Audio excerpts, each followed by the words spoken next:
question s'adresse aux représentants du gouvernement au Sénat. Elle porte sur une question qui a déjà été soulevée à maintes reprises, à savoir l'ingérence étrangère. Nous avons le projet de loi C-70 dont on va être saisi prochainement. Nous avons le rapport du comité de parlementaires NCCOP. Et je trouve qu'à titre de parlementaire, nous avons pas mal d'interactions avec les ambassades. Je veux savoir où on peut tracer une ligne de démarcation claire. Bon, des fois, on discute de l'environnement, du commerce international. On peut discuter, par exemple, de la vente de trains légers.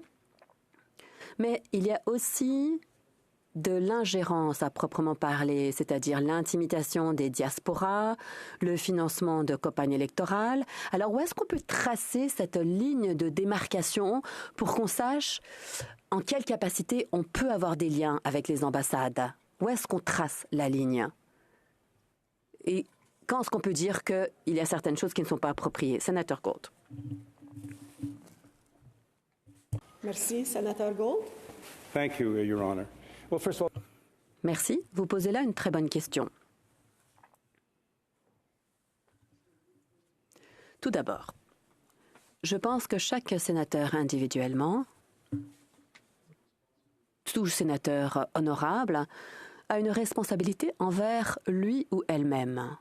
On doit se poser cette question, c'est vrai, et on doit s'assurer de ne même pas s'approcher de la ligne de démarcation. Moi-même, je me pose la question, et je pense qu'individuellement et collectivement, on devrait se poser la question, et on devrait agir avec diligence, et on devrait respecter nos responsabilités envers les Canadiens.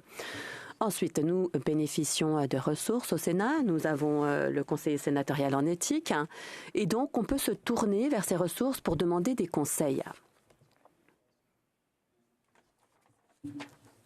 On peut poser des questions individuellement, et je pense que c'est le cas pour bon nombre d'entre nous, parce qu'il y a eu des préoccupations par rapport à nos activités individuelles. En dernier lieu,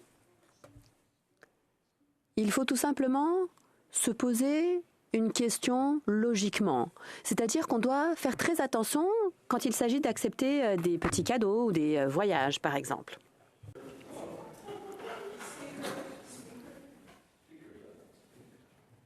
Sénateur Cardozo. Sénateur Cardozo.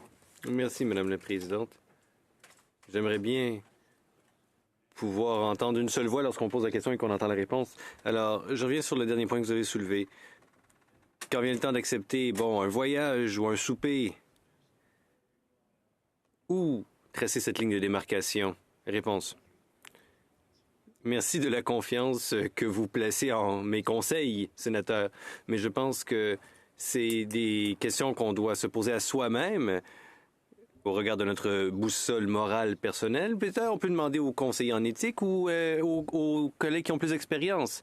Ce que je vous dirais, c'est que si vous ne l'avez pas fait, là, c'est mon conseil. Avant même mon assermentation, j'ai longuement parlé avec le commissaire à l'éthique du Sénat par rapport à siéger à des conseils, avec des voyages, tout ce que je faisais en tant que citoyen privé auparavant d'être nommé au Sénat.